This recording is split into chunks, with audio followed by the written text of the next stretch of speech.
one and then see how the tablet this morning, see if it's left an impact. But yeah. Hello everyone.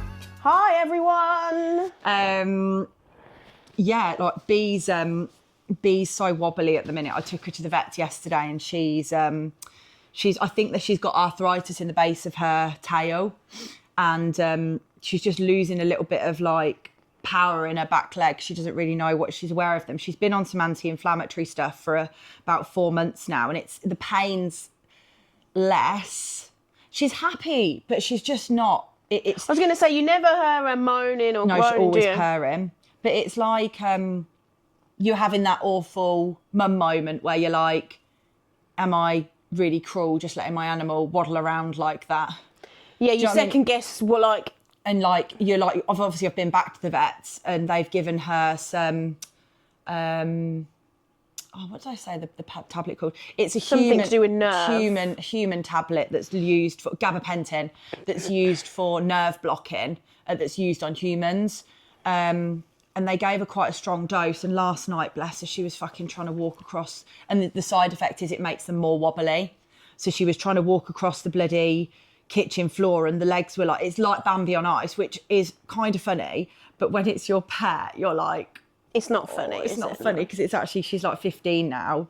Yeah, she's an old girl, isn't she? It's quite sad, isn't it? But she's so happy. She's going to have to get one of those like wheelie tricycles. Have you seen The Accountant on BBC with the dog with the wheels on the thing? Oh, I haven't seen that. Is it the movie? No, it's a series. Seen the movie. It's called...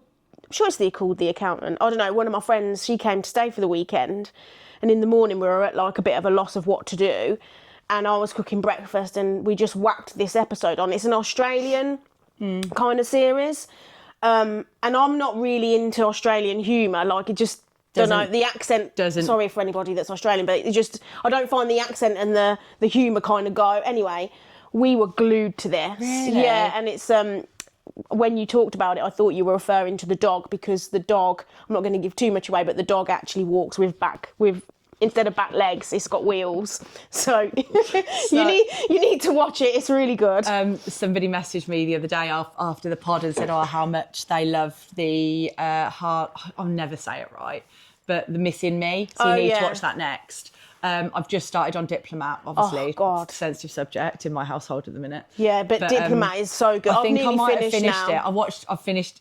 Sorry, Derek. Love you. I've watched season 1. But he left in the middle of the episode, so I thought he didn't like it. Okay, so I've nearly finished season 3, so I'm actually like right at the end now. Yeah. It's really good. It's really good. It's really weird because it's actually got a little bit of like humour in it as well. Yeah, it has. And then as you get, I'm not going to give too much away, but as you get further through, I think it's like towards the end of maybe season 2, there's a few raunchy episodes. I was like, I've just finished my smutty Booksy series. Yeah. I was so sad. Are you sad? Now you've got to find something else, haven't you? No, I've already got one book on the lineup. That's good. But I've gone back and listened to the Chris Williamson Yeah, so you sent that to me last night and I was on the train home from the Eurostar, from Belgium on the Eurostar, and I was like, well, listen to this. Did you listen? No, I fell asleep. I had like a little nod. I literally like got on the thing and I was like, Derek's getting a lot of apologies this morning. I'm on the doghouse at the minute, guys. Are you in the wrong? I don't know. Okay. I don't know. So I'm gonna tell the world. I'm gonna get told off for this. But we had a couple of little silly bickers on Saturday. In his words, I was rude to him. I can see how he thought I was rude to him. I was just like, 2 seconds, I'm just finishing something off, and he was waiting to do a prize draw for me for Breakthrough, and I was like, 2 seconds, I just need to do this. But in theory, he'd come downstairs to do the prize draw for me. I could have done the prize draw and finished off what I was doing in a minute. So I understand how he thought I was rude. Yeah. The next one was we were watching The Diplomat and I got really excited because I just found another video from Lift Club and I was watching it with my phone on loud. And obviously I'm still a little bit harder hearing at the minute. And he just walked off. He didn't tell me he was in a mood with me. But he was in a mood with me because I was playing music loud and we were watching TV. So there's just been a couple of things, but I think there's something underlying going on. And I've messaged him and I've said, I think there's something underlying going on. I know his behaviour. When he gets like nitpicky at me for little things, there's something bigger going on that he hasn't quite worked out yet. But and it'll also, come out like, the woodwork. I mean, you know me, I'm pretty, like, I like to think I'm quite level-headed. I see things from both perspectives, and I know we've spoken about different things before, but, like, I guess, you know, like how we were talking, I think it might have been in the last episode, about how you save a relationship by saying, do you want advice or do you just want me to listen? So kind of flip it upside down. But, like, if I'm, and you do this really well, actually, and you're probably one person that does it really well. When we go on a walk, we generally don't have our phones open. And if we go out for a meal, we're not on our phones. And I really like that about our friendship. Like, that's it. But then if you have to do something, you'll go, do you mind if I just reply to this person? Because you and I are in each other's company and we're dedicating that time to each other, that quality time. So as I'm listening to your story about Dell, if you want to watch The Diplomat together and then you've got your phone, it's a kind of a similar thing. But because you're in each other's company all the Totally time, get it. you're probably not as... You probably take it for, I don't want to say granted, Yeah, I think but you are do you know right, what I take mean? it You for kind of granted. like, well, I'm here with them all the time. And I think his issue is I do have my phone in my hand when I'm replying to messages. And obviously, like, if we've had a day when we'd been at Lift Club all day, I'm very on a high from Lift Club. Yeah. So I do like to watch the footage back because I'm very, like, proud of the clients. I want to see what they've done. Yeah. I'm thinking, what can I use for content the following week? I'm really excited by it. But also, like, there's obviously, like, I finished Lift Club on Sunday and I had 70 odd messages to reply to. Yeah. So, like, we went for, I wanted to go for a roast, but I couldn't because I still wasn't at weight. So we went to Nando's. So I had a salad. And obviously we're not on our phones at the table when we're there. And I think I was coming on to say, like, I was listening to this podcast and it was talking about, like, one thing. If you were looking back, you were 85, what would your 85-year-old self be absolutely horrified that you're doing right now? Yeah. And mine would be just relax a bit more. And be present. Have less time on your phone. And I think I've got into a bit of a trap again where I'm making my life easier, replying to messages at like 8, 9 o'clock at night because I haven't had time in the day because I'm prioritising doing other things in the day. And it's easy just to sit on the sofa and reply to my messages at 8 o'clock at night. Whereas actually when I'm productive in the day, I don't want to spend my time replying to messages because that's when my brain's like, yes, this is like your productive time. But you need to learn to prioritise your relationship as well, don't you? Exactly. And especially with Dell coming in now as a coach, like your whole world is almost consumed by the business, coaching, you know, making sure your check-ins are done. And I think that's so it's setting that time aside, isn't it? To like go, it's Dell and Kate's time now. From work and he's replying to messages at like 8, 9 o'clock at night because that's the time he has to reply to them. And I don't moan about that because I understand the job. But like when we're sat watching TV, I actually just need to put my phone in another room. Yeah. And this is what I come back from the pod and I know he's being nitpicky at the minute because they were talking about sobriety on the pod and they were talking about like one thing that you could do is not take your phone into the bedroom. So like I think that's something I'm going to implement when Dell's at home. Like last night it wasn't because he's not here at the minute and I want to speak to him before I go to bed. And then the other thing was sobriety and I told him about it and he kind of poo-pooed it and took the piss out of me. And I was like, why? Because he thinks I change my mind like the wind. But Derek Cleary, you're dating a Gemini. Two faces, mate. Mate, like, this is what you get. Like, he's like, we've obviously had It's so funny, right? Because Gemini are two faces and I'm a Libra, which is scale. So you go like that and I go like that. Maybe that's what we get on. But we were talking about, like, we obviously had a bit of a discussion about the gym and I go into the gym with very much resting bitch face. And it's really funny, actually, because a girl came over to me yesterday and spoke to me, and I haven't met her before, and I speak to her on Instagram, but she'd come up to me in the middle of my bench sets.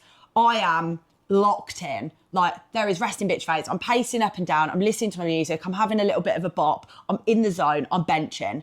And she came up to me, and I probably was a little bit, like, off guard when she come up because I wasn't expected to talk to anybody because I don't want to talk to anybody. And he says to me, well, how come all these people come and talk to you when you're in the gym when you've got a resting bitch face? And I'm like, because I've got a presence in Northampton and I'm kind of known and I know quite a lot of people.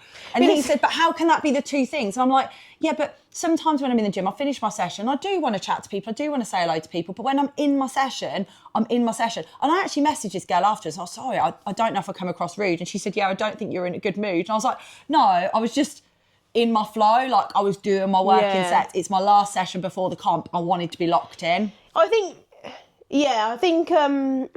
it's weird because you have got a big presence, you've got a big personality, and you've got you're bold in your look as well. You and I went for lunch over the Christmas period. We went to Beckwith, I think. One of the waitresses came over. She wasn't even our waitress. She recognised you from Instagram. She was asking about the programme. So I think it's just, as your business increases as well, people will just go, oh, purple hair, that's the lady from Instagram who does the fitness. Yeah, and I think, like, he is right in what I do. I do go hot and cold, because we were talking about sobriety, and I said... Sorry. Excuse on me. the podcast, and he was like, okay, I would... Derek, Don't throw Derek under the bus now. I would love to marry you, but I'd also love to marry Chris Williamson. Did you tell him that? He knows I crush on Chris Williamson. Chris Williamson is just like the way he talks, his There's thought a softness processes, to it, isn't there? But his thing. I am obsessed. And he was like, I told him about this pod yesterday, and he was like, just because Chris Williamson said go sober, now you're going to go sober. Chris Williams going to say, don't put your phone in your bedroom, now you're going to not put your phone in your bedroom. Chris Williams said this, ooh, Chris Williamson. And I was like, ooh, and I didn't say anything, because I think he's in his nitpicky with me at the minute. And I just said, I was like, oh, that made me a bit sad. I was actually talking to you, like, seriously about that, and I wanted to have a conversation. You've just ripped the shit out of me. He's like, it's only a joke, Kate. And I was like, hang on a minute. I was like, little bit of jealousy there, Del Boy. Do you know what, though? I think some level of jealousy is actually quite, I don't know. I do. Like, if he tells me a funny story, and I'm like, what, do I need to keep a fucking eye on you when you're out, do you? Do I need to get my lead out? Yeah. So I'll be spending some time with him at the weekend, won't I? So I'm going to ask him who his, like, famous female crushes are. I'm going to get some info and find out who they are. Literally. But yeah, I was thinking about this whole sobriety thing, and he's like, well, just at Christmas you were saying that you love your relationship with alcohol and you're happy that you're 92% sober and you can have a drink when you want to. And I was like, yeah, but I've unintentionally done dry January, because I'm like, I don't want to drink because I've got the comp coming up, so I want to prioritise my recovery, I want to prioritise my sleep, I've been ill, Yeah. like, I need to make sure that I'm looking after myself. I'm obviously, like, teetering around weight, so I just want to make sure I'm safe, I'm not causing any inflammation. And I've been thinking about it more and more, and then I was like, I wonder if I could go sober up until Thailand. When's Thailand? May. And then he was like, yeah, but would you want to do that? Like, what if you're in the pub and you want to have a drink, you just wouldn't do it? And I'm like, no, I'd have a mocktail. And he started taking the piss out of me, and I was like, no, but I just think, I don't know, I really want to get to a point where I am sober. You see, why do you need to put a label on it? That's what he said. That is exactly what he said. Like, yeah, there are people that are sober out there, and there are people that are celebrating, and that's great if that's what they want to do. I just want to test myself to see how long I can do. Like, this next 5 to 6 months for me is a real performance 6 months. Like, I've got the comp coming up. Obviously, this has gone out after the comp. I've got, I'm then going to do a period in maintenance where, at the minute, I'm sat 2 kilos heavier than the competition, and I look and feel, it's the confidence shoot, and I look and feel as good as the confidence shoot. Yeah. So I'm like, I must have put on some muscle. I'm recomping at the moment. I want to make the most of my maintenance phase. Which is probably where your heaviness is, right? Yeah, absolutely. But then I want to do a fucking beach shoot in Thailand. I want to get even better shape than I was last year. I want to do a professional shoot with Derek just before we go to Thailand. We've spoken about it. So then I want to apply myself to that 8 weeks to get ready for it. The only break we've got in the middle is a trip to Dubai. And I'm like, just curious to see if I could do it. I think it's, you're a data person, like you're a data and a numbers person.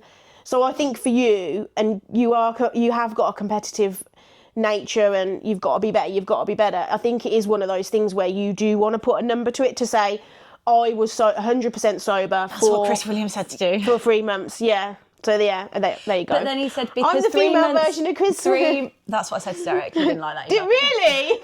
I love it. I literally feel like Derek's going to hate me for No, this episode. Del, we Hopefully love you're not in you. a mood with me at the minute. We love Del. When this episode comes out, remember how much you love me and how much you're going to wife me one day. I don't think Del's brilliant. But yeah, like, I was listening to this. It's so good. I'm about halfway through it. But I just love his thought processes. The TED Talk that I did at Lift Club the other weekend is all the things he says is so similar. But then he also said something that I thought was really interesting, what I thought really interesting for everybody to hear. you only have like the whole 24 hours in a day analogy. Yeah. So if you're setting your goals out at New Year, it shouldn't be anything absolutely massive that you can't achieve in the same amount of time that you've got, because you're only capable of doing so much in that time. Yeah. So for you to push on something else, something needs to fall back. Yeah. And this affects to the trifecta fallacy, which is what a friend of mine, Kate, told me about a few years ago. But you've got your 3 points of the triangle. You've got your personal, yourself, you've got your business, your finances, and you've got your relationship, your friends and your family. You can only work on one point 100% at one time, because if you start trying to pull from one triangle corner to the other, something will start to fall. And that's what he was saying. Like, your goals shouldn't be, I want to go sober for a whole year. It should be, I want to go sober up until this point, or I want to be consistent in the gym. It can't be like, I want to train every day. Like, it has to be that balance between and it's like the habit thing, right? So you're breaking a habit of going to the pub and ordering a bottle of wine. Okay, now you're going to go to the pub. That is so hard to break, by the way. And they don't sell CBD drinks. Now you're going to go to the pub and order yourself a Coke Zero, as an example, and then have one glass of wine with your dinner.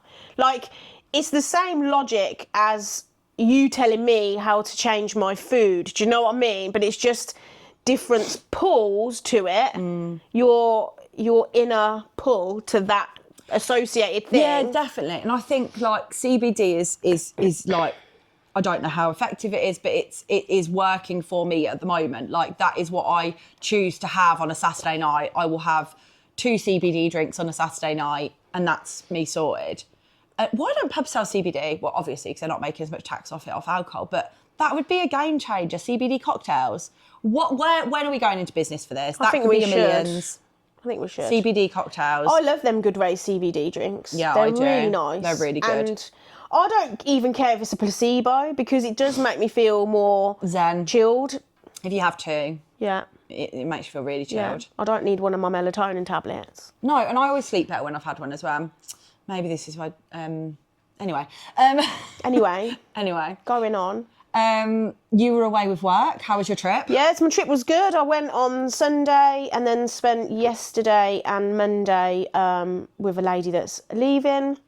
I can't say too much in case people from work are listening to this podcast, which they probably don't, but hey ho. Wouldn't she be gone by the time this comes out though? Yeah, she will be, but I don't know what job I'll be doing. So basically a lady's leaving. I was offered the position, but then there's some internal mechanics that are happening. Mechanics that are happening. Cog be turning. And I don't really know what's happening, but because she's leaving, the decision was I would go over and do a handover with her. And then I'll either keep the handover or I'll hand it over to somebody else. But no, it was really good. We spent 2 days together just going through stuff, handing over like her department.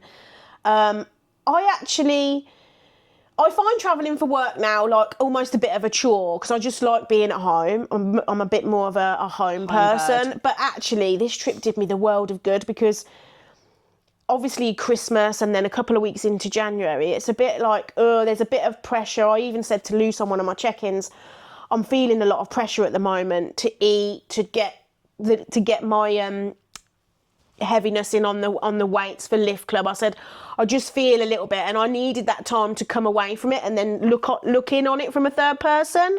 But I think it is normal to feel pressure. You shouldn't have an element of uncomfortable pressure, but there should be an element of pressure when you're doing something competitive. Yes. And I think that's actually lean into that because it's normal. Yeah. Like, you're putting yourself into a pressured environment. Yeah. Because you're testing yourself under pressure to push yourself outside your comfort zone. Yeah.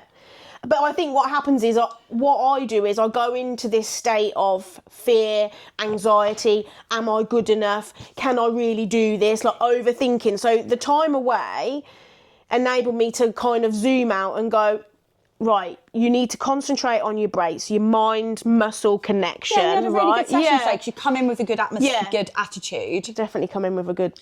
Oh my God, it was like she'd taken fucking 2 CBD drinks and a pill all in one. I was like, yay. Kate was like, you all right, mate? I was like, yeah, buzzing. It's like 6 o'clock in the morning. She was like, I'm in a really good mood today. We were like, we know, we're ripping the shit out of you. But no, the work trip was good. I did loads of steps, which I was really pleased about. Can we stay on the pressure for a little bit longer? Yeah, of course. So, like, when you say that you feel pressure for yourself. Yeah. Who's putting that on you? Me. Yeah, Yeah, definitely. me. And this is something that me and John have been talking about a lot over my prep. So I know this episode will have gone out. It's going to go out the week before Lucy's powerlifting comp, but the week after mine. And I've spoken a lot about not really enjoying this prep. Yeah. And I've only just found my mojo like in week 10 out of 12. Yeah. And the reason is because I didn't feel like I was progressing. I felt quite stagnated. Oh, you coming up? Do you want to come up? Come in then. But you could pair into the... Oh, just snagged my leggings. But oh, bless her. I feel quite stagnated and don't feel like I've really progressed. But like I spoke to somebody about the other day, I actually said it to somebody in the gym. I'm actually 6 kilos lighter than I was 7 kilos lighter than I was last year. Right. And Still I'm lifting lifting heavier. the same weight. Yeah, okay, yeah. So because I've been fannying around with my weight over the last 18 months or so, going down to 69, coming back up to 76, coming back down to 69 again, it has an impact on your overall performance. I've been picking up injuries and niggles, and you have to just roll with what you've got. And like, it's this pressure that I put on myself to constantly PB. I expect to turn up to a comp and be lifting more than I have done before. Well, the reality is I've been a bit lacking confidence in my squat. So I'm probably going to be there or thereabouts on my squat to what I've lifted before. Yeah.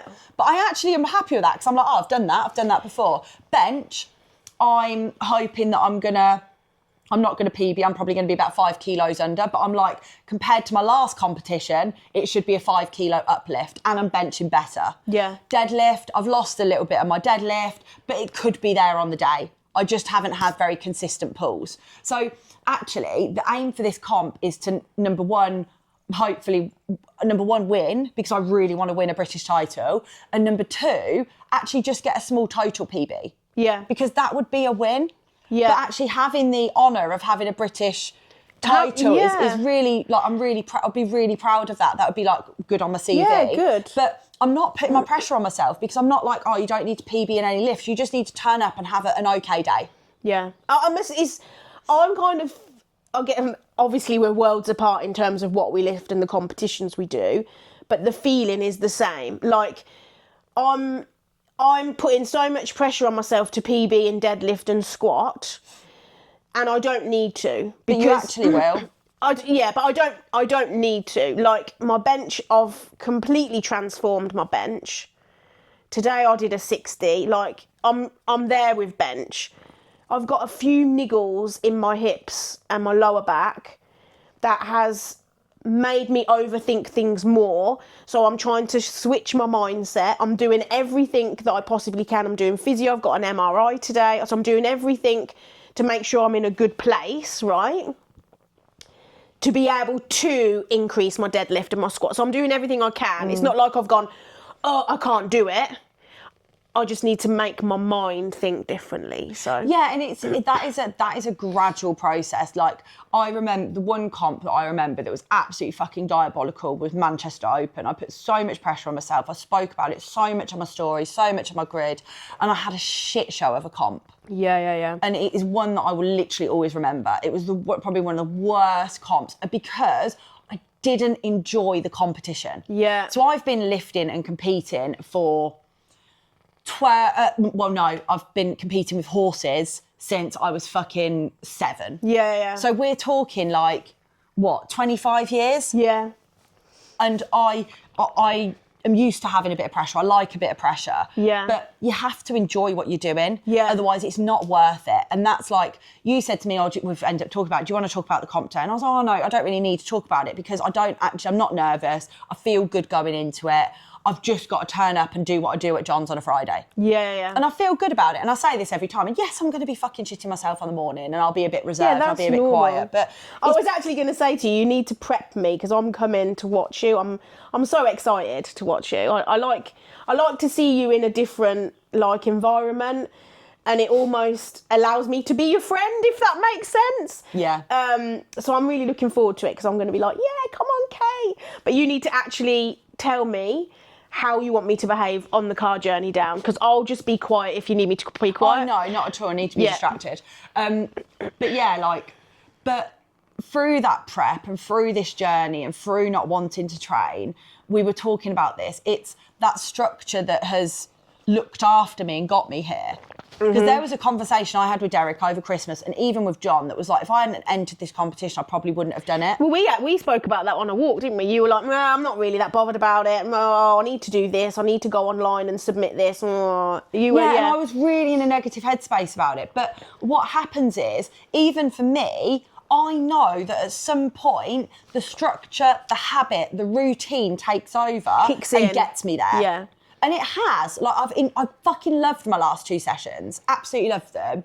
And I'm really looking forward to going into an off season, like a long off season. I want to turn up at the platform in 18 months a year. Watch this space, because I'll fucking end up competing before then. But I just want to have added more to my total. That is my big goal now. Maintain body weight, build some more muscle, get stronger, build a bigger total.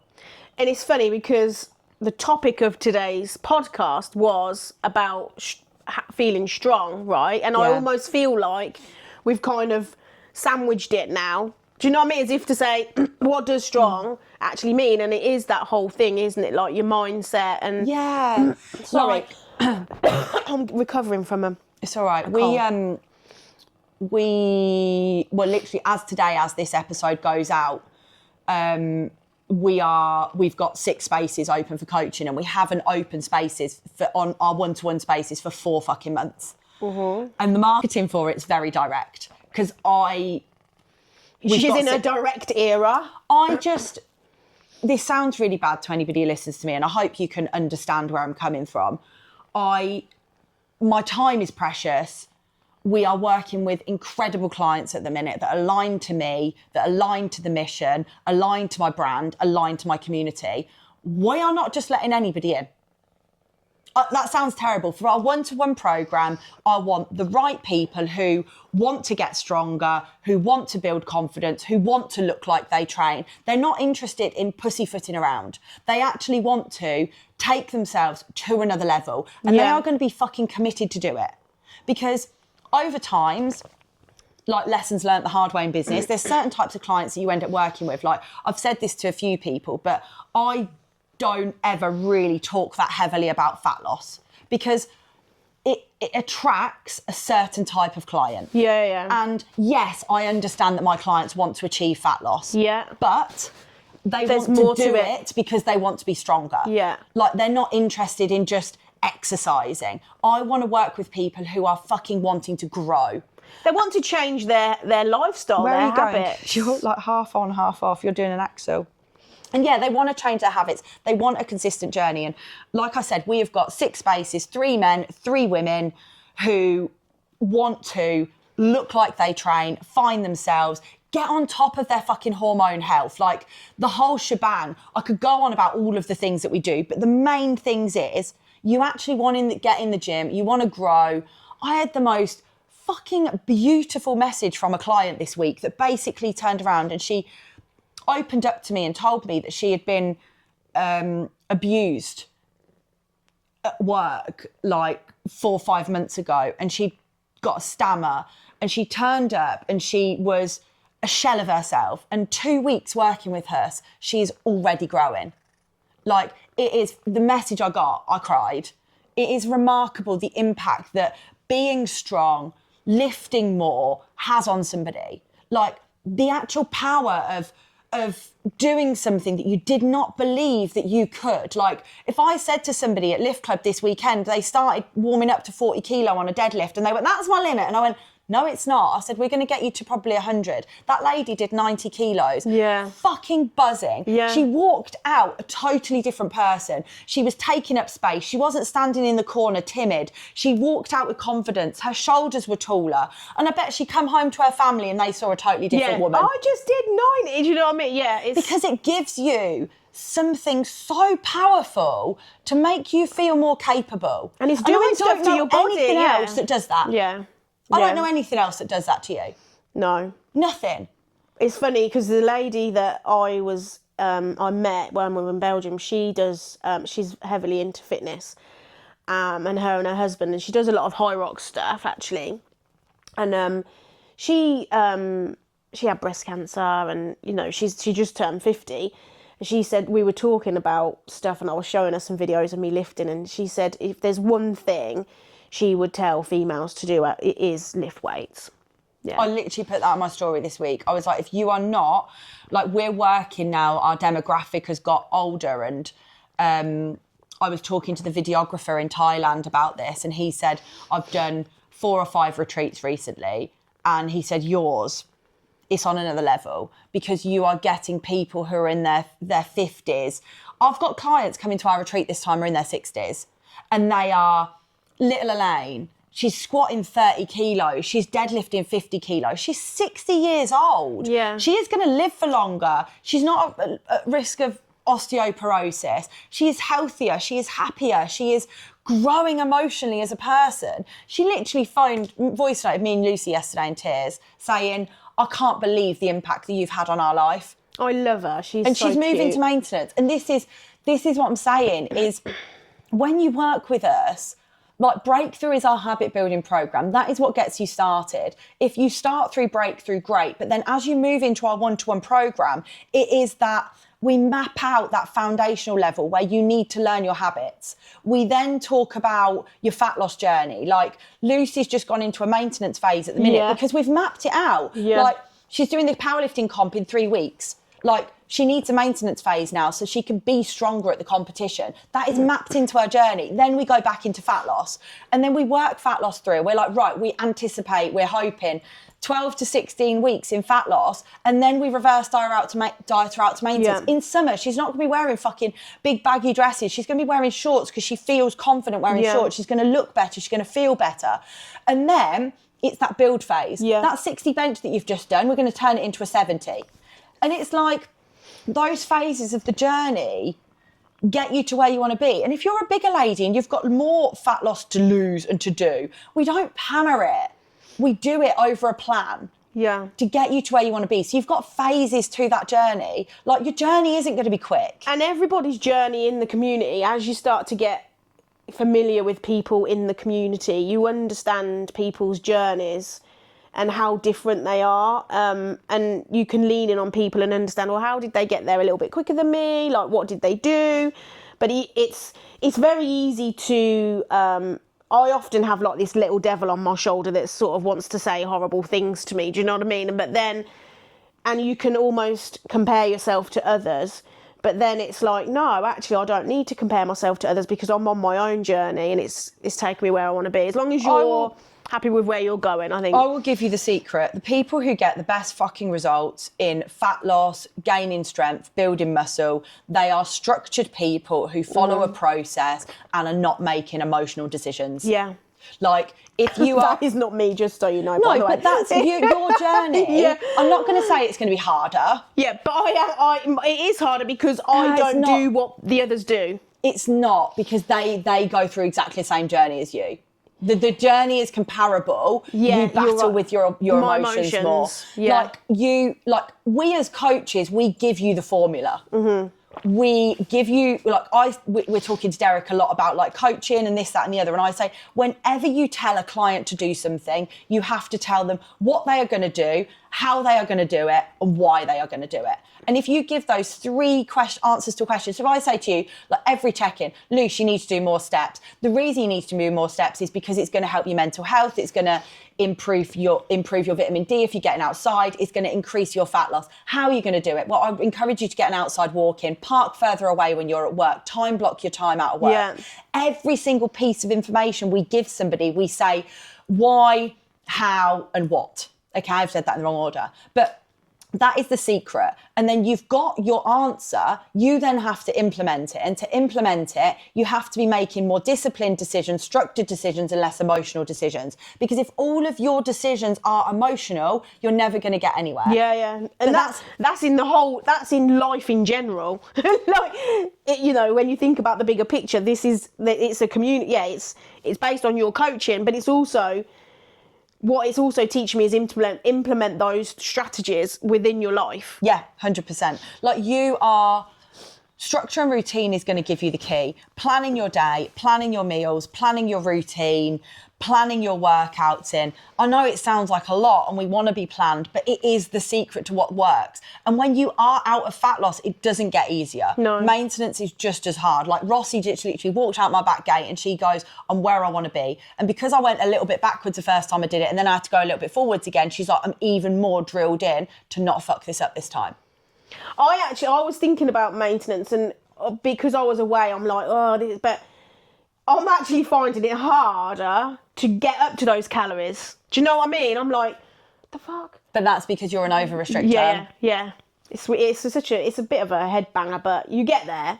Yeah, but it's just thinking, but even I've struggled with that coming out of fat loss into maintenance and then seeing those scales go up and then having Christmas and then teetering at where I am now. And you're like, on my way of training has been very different over the last 8 weeks because I've been back in the gym. Am I now actually progressing in the gym and building muscle? Because I've been fucking sore over these last 8 weeks. I bet it is, I didn't even think about it like that, but it makes sense because you've now started to go to a gym. I'm eating more, I'm training harder, I'm doing different exercises. That's where you're going to get gains. Yeah. Whereas actually, because I've been in fat loss for like 6 to 8 months, like on and off, you don't build muscle as fast in fat loss. No. Okay. Which is why you need to get into maintenance. So when people turn around saying, oh, the scale's gone up, is it because I've built muscle? No, Sharon. You just haven't adhered this week, or there's a hormonal issues, or da-da-da-da. Like, you're not going to have gained a pound of muscle in 1 week. Somebody who's in maintenance or in a surplus whose scale's gone up, then yeah, maybe you could have put on a bit of muscle.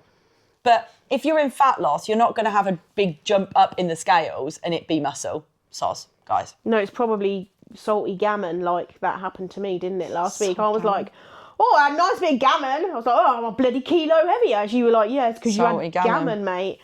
I was like, well, it was tasty. Yeah, it was tasty.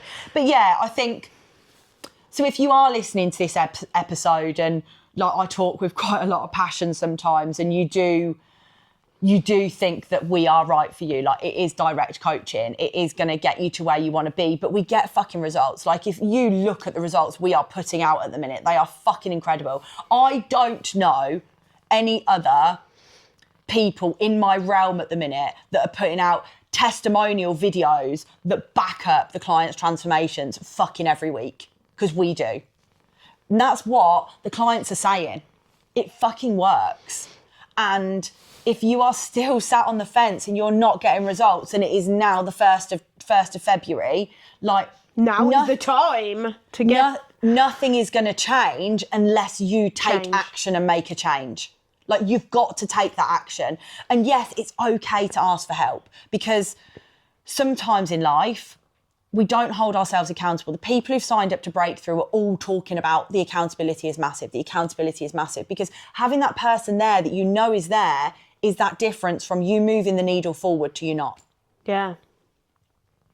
I think I might stop there. Does anyone want to talk about anything else? On that note, no, I think we're done, mate. I've got right off. I was because I had a coffee before we started. But no, it's good. I think everything you've said makes sense. I think you talked about the accountability and asking for help. That one actually kind of struck a nerve with me because I'm not very good at asking for help in any way, shape or form in my life. So actually, it takes a lot to dig deep and go, actually, I need help. But I'm learning to do that a lot with you and Luce. Like, can you help me think this through? Can you help me think that through? I actually say to some clients that some of my clients who struggle the most, who don't reach out to me, I'm like, talk to me more. Yeah. Like, I've got some clients who message me every day. Yeah. I don't mind. No. I'm chill. Some clients, I'm like, can you message me every day? Yeah. Like, I'm not the type of coach who's going to be like, oh, I'll check in on you every day. Yeah. I'm like, no, the accountability's on you. You need to update me. Yeah, and Luce will often go, you all right, Swin? Because you're a bit quiet, and she knows I've gone into my tunnel vision, not really sure what's going on, think I might need help session. She's like, you all right, Swin? I'm like, no, actually, I'm having a really bad day. She'll like, right, come on, let's figure it out. Yeah, literally. Right. But yeah, I hope you enjoyed that episode. We went off on a tangent. I love that. I love it when we do morning episodes. Evening episodes are not the one for me. No, we're tired. And on that note. But yeah, have a great day. Bye. Don't forget to subscribe. Oh yeah, save and subscribe. Like and subscribe. I think we're up to 818 subscribes on YouTube. I don't know how many on Spotify. Spotify is bigger than YouTube. I did a poll actually. Most people listen on Spotify. We'll get the stats for next time and we'll let you know. Don't forget to save and subscribe because Lucy's going to be a millionaire, and if not, we're going to be making CBD cocktails.